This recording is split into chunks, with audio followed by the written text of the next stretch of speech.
All right, we are back here on Sportsline. One other big topic today for Peter Laviolette and David Poile was the fact there was a report over the weekend in Canada that PK Subban may be on the trade block for the Predators.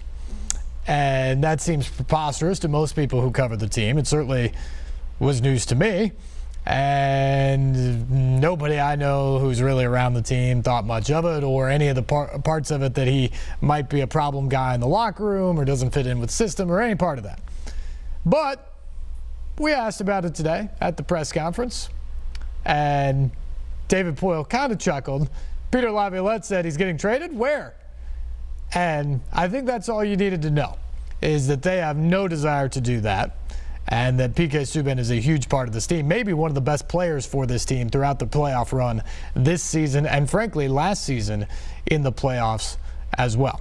But in terms of everything else going on with the Nashville Predators after this season is over, who better to dissect what happened against Winnipeg and help look forward and spin this season off into the 2018-2019 season than General Manager David Poile and head coach Peter Laviolette. And they spoke with the media earlier today. Good morning, everybody. Just a quick review, I guess, of 17-18.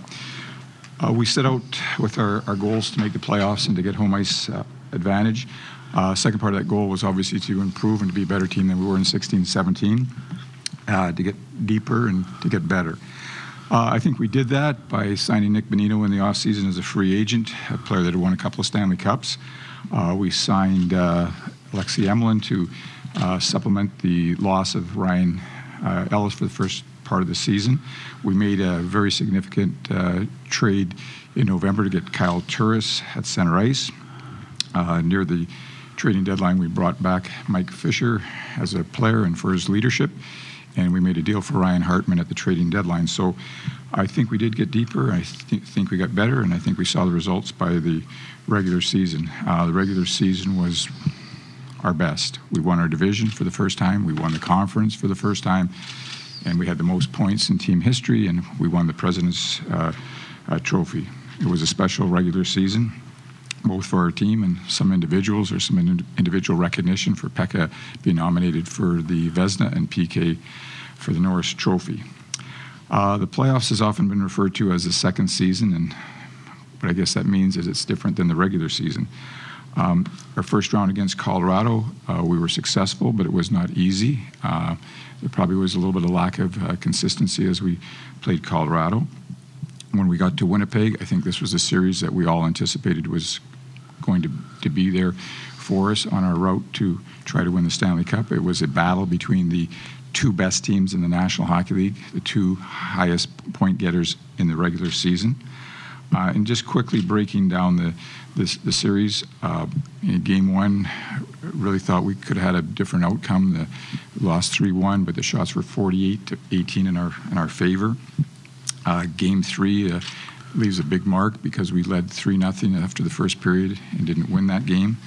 Games 4 and 6 were, in my mind, our two of our best games of the season, and really buoyed my confidence that we were going to win the series. And in Game 7, playing those games 4 and 6 in Winnipeg were just fabulous team games, and I thought really represented what our team was all about.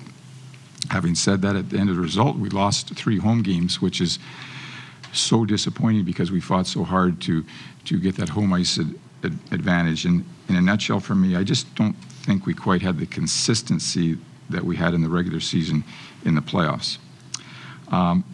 In the playoffs, and this is something that I said to the players the other day, and it's my opinion, that you need your team and you need your individual players to kind of exceed expectations. You need those special stories, those special individual efforts. We did get some. Philip Forsberg stands out in mind, but in comparison to maybe 16-17, it wasn't quite as special. We got some goals 16-17 like from a Vern Fiddler, or a Cody McLeod, a Pontus Åberg, a Gaudreau, and to me we didn't have as many of those stories. Having said that, Peter and I met with the players on Saturday, and we've done all of our exit interviews right now, and we went through it a lot of the players expressed to us in the team meeting that they really believed in our team. They loved our team. They thought our chemistry, our culture was really good. Again, if I was trying to frame it correctly, is basically I think what they were saying to the general manager and to the coach is they didn't want to see a lot of changes. I think if we could start tomorrow and be given another opportunity, we and our team would like to play Winnipeg again in another 7-game series. I think that's how close it is. I think we really believe that we're just about there, and it just didn't happen for our team this year. So sitting here today, here's what I know. 17-18 season was our best season in our history. 117 points, President's Trophy. ESPN named our franchise the #1 franchise in pro sports. We've had 100 consecutive sellouts. We've got individual players like Pekka Rinne who are up for the Vezina. PK's up for the Norris Trophy.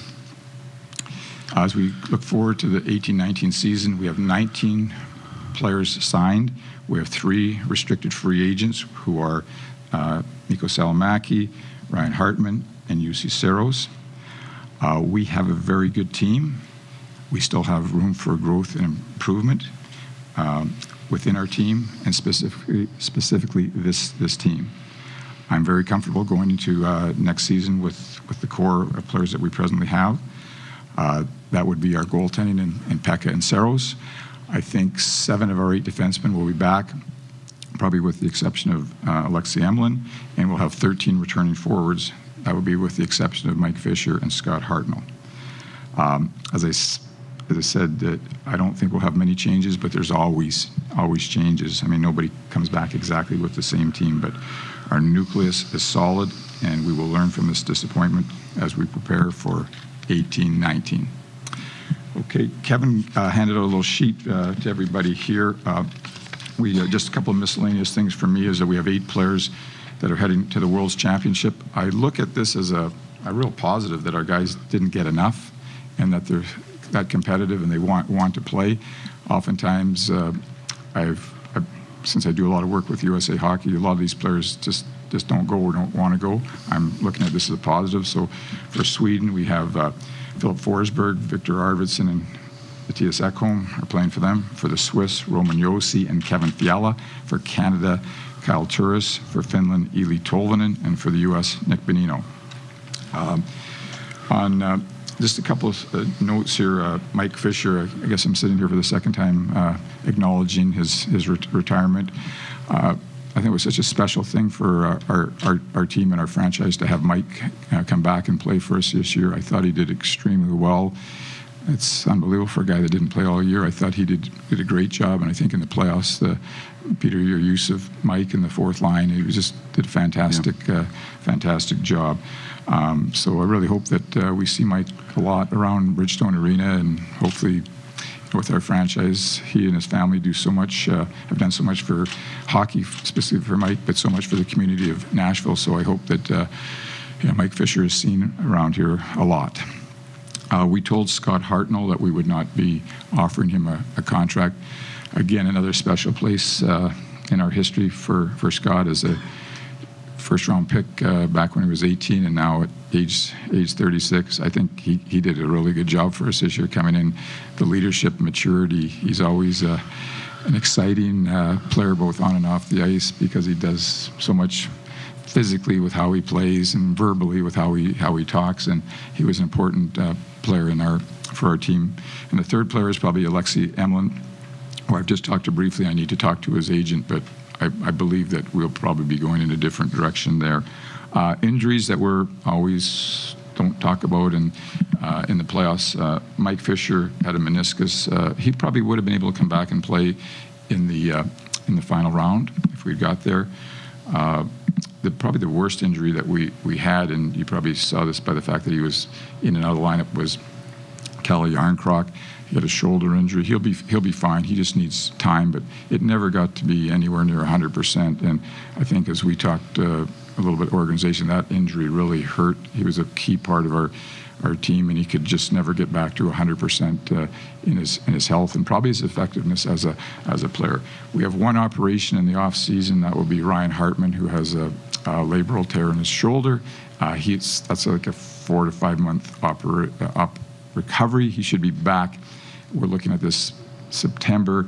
I think he'll make it back for the start of the season, but and obviously participate in some training camp. But that's the update there. On our critical dates calendar, which is on Kevin's handout here, right now we've been meeting the last 3 days with all of our amateur scouts and pro scouts who are getting ready for the draft. We're getting ready for free agency. We conclude those meetings today. The next big event for us will be going to the awards to support Pekka and PK. Then all of us will go to Dallas for the draft. Hockey gets back started here with our development camp at the end of June 25th to June 29th. And for those that are getting excited for next year, the rookie camp starts September 6th here in Nashville. The rookies will go down to Florida to play a tournament, 3-team tournament, and then training camps starts on September 18th. Kevin has attached exactly where our contract status is and some stats. So, David Poile there with the opening remarks today to the Predators press conference, wrapping up the season. We will get to more of that as we continue on here on SportsLine on NewsChannel 5+. More from David Poile, and head coach Peter Laviolette joins him in the next segment right here on NewsChannel 5+.